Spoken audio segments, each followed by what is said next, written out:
make sexual advances unless you are given the mating signal, meaning no non-consensual sex. And the other one is do not harm little children or have sex with non-human animals. So, yeah, which I thought, you know, the stereotype is actually wrong. I would have loved for them to come on and, you know, defend their faith, and if it can be called that, and talk about that. The word Satan actually comes from Hebrew. Satan. Satan. And in Hebrew, what that means is the opponent. So it's a little bit of a different kind of a look on it. Also, Lucifer, the term Lucifer I found out, I looked that up. Was that angel? That, well, Satan is an angel. Yeah, okay. Is an angel. Right. Lucifer, I understand the Latin means revealer of light. Luz is light, and it means the revealer of light. So even the ideas of Satan being like this guy in the red coat with the you know, with horns out of his head and carrying a pitchfork. Right. I don't know of any real religion where that's actually a component of it. Yeah. So, and it says that the Levian Satanism is critical of Abrahamic sexual mores, considering them narrow, restrictive, and hypocritical. Satanists are pluralist, accepting gays, lesbians, bisexuals, BDSM, transgendered people, and asexuals. Sex is viewed as an indulgence, but only one that should be entered freely into with consent. So interesting. I mean, we'll have to. We'll have to do a show on sex and Satan if they ever agree to come on. What do you think of all this, Todd? Todd's running. He's chased. He's being chased. He's running in the opposite direction. I just got chased out. Nor, do you have any thoughts on what's the Islamic view? Is there a devil in Islam or a Satan? There's actually, we have the same word in Arabic as in Hebrew, but it's pronounced shaitan. And actually, I'm not 100% sure if there's like a main figure who sort of corresponds to Satan in Christianity, because we don't really talk about it that much. But what most people think of when they think of shaitan is like multiple. It's temptation. It's like the spiritual embodiment of temptation. And so in the Quran, there are these verses about like the evils of the sneaking whisperer who tempts you to bring your attention away from God. And so the word itself actually is like sort of, some people see it as like actual spirits, but it just means temptation. So anything that like tempts you to bring your love and your attention away from God. Is that similar to sin in Christianity, which really is breaking away from one, which is love, which is God? That's like progressive. Yeah, I have to mention that's the progressive Christian interpretation of sin. There's a much more conservative interpretation of sin. But is that similar? I mean, does Islam is it seen as sin or temptation? Well, temptation leads to sin, I guess you could say, if you follow it. I say, lead me not into temptation, Lord, for I can find it myself. But in Islam, I think a lot of Muslims would say sin is like a separation from God. But some people are also very legalistic, like we were talking about earlier, and they like want to look at it as like a bank account. You know, like if you rack up enough good karma, you're not going to end. You know, and I think that's. I think that people just do that out of fear, and it kind of gets in the way. Because Muslims, we have this phrase, God, the most compassionate, the most merciful, and we say it like 1,000 times a day, literally. Like every time you pray, you say it a bajillion times. And but people like don't actually stop and listen to it. So they don't actually believe that God is compassionate and merciful. They just sit there and repeat it over and over again every day. But in their practice, they're terrified of God. And that's where the legalism comes from, I think. Yeah. What is Todd, what's the view on sin in Judaism? Well, sin is just breaking the rules. If you break the rules, you've sinned. No? Dr. Mike? Spiritually, a little bit different.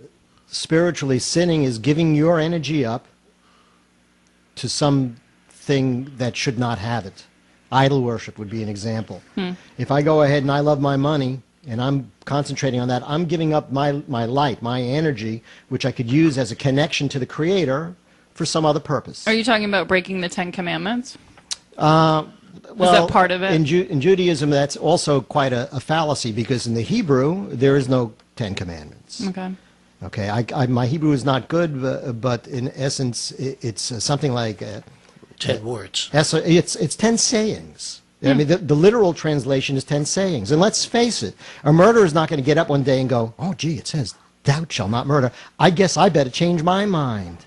Okay, Well, so yeah. the whole idea of 10 and the 10 commandments spiritually, these are suggestions, and they have to do with energy levels. In terms of spirituality with Judaism, all that really is the study of the flow of energy with your body and your soul and the Creator. Now, Dr. Mike, I notice you wear a little red string around your wrist. Does I that wear a mean that little red you string. study Kabbalah?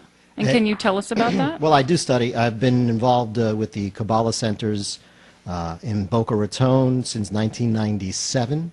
Wow. I was there before Madonna was, so I am a prima donna. He was waiting all night to put that joke in.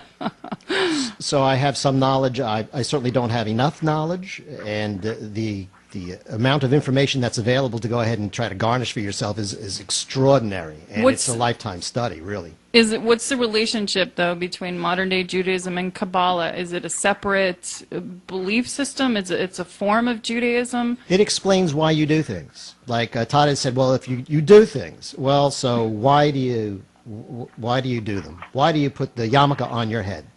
What does that have to do? But where was it found? I mean, is it from the Old Testament? There are two sets of law in Judaism. One is called the written law, which everyone knows is the Bible or the Old Testament. Right. Okay, and all the other writings that are associated with it, which are the prophets and Psalms.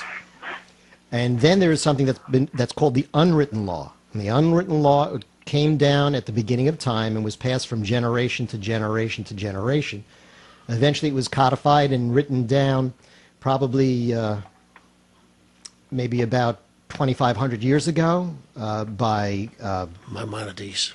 Well, actually by Rabbi Shimon Bar Yochai, who was the author of a whole set, a gigantic, very, very intense and very, very encrypted set of books called the Zohar, which is also just means it's the book of enlightenment, the book of splendor, excuse me. And so I've been involved with that for a long time. My teacher is Rabbi Philip Berg, and he was the dean of the Kabbalah centers, and it's actually a type of Lurianic Kabbalah. So we don't try to create mountains or have people grow third eyes or anything like mystic like that. It's really much more of how do you go ahead and arrange your life so that you have a constant flow of energy that you need.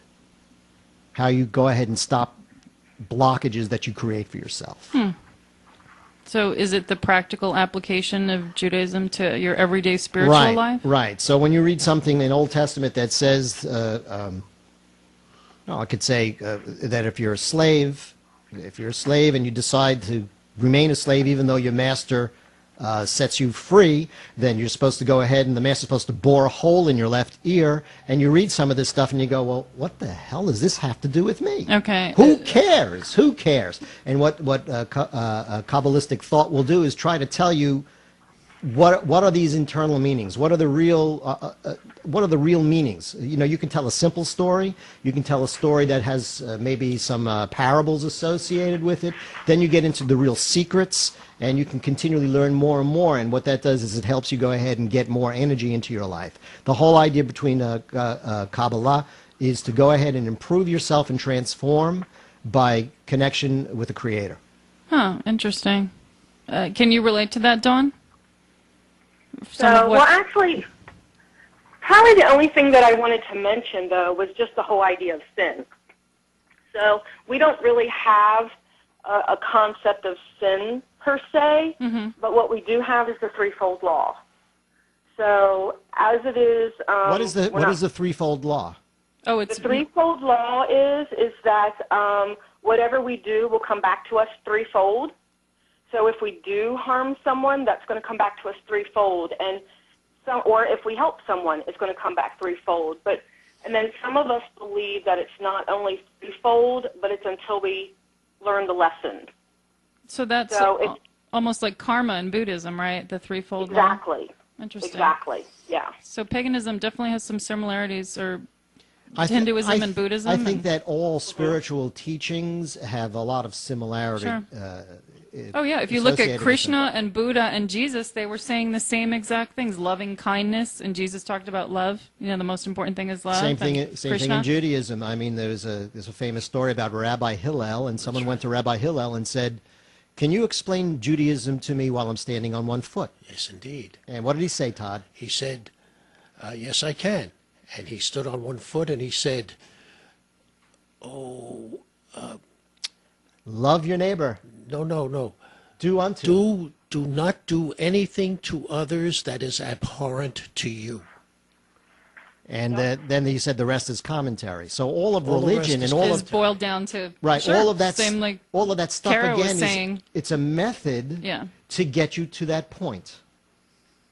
That's what it is. Right. Well, Kara, And we yeah, go we ahead. call these but we call these golden threads. I mean, these are golden threads that will show up in every religion because they're good for us, I guess.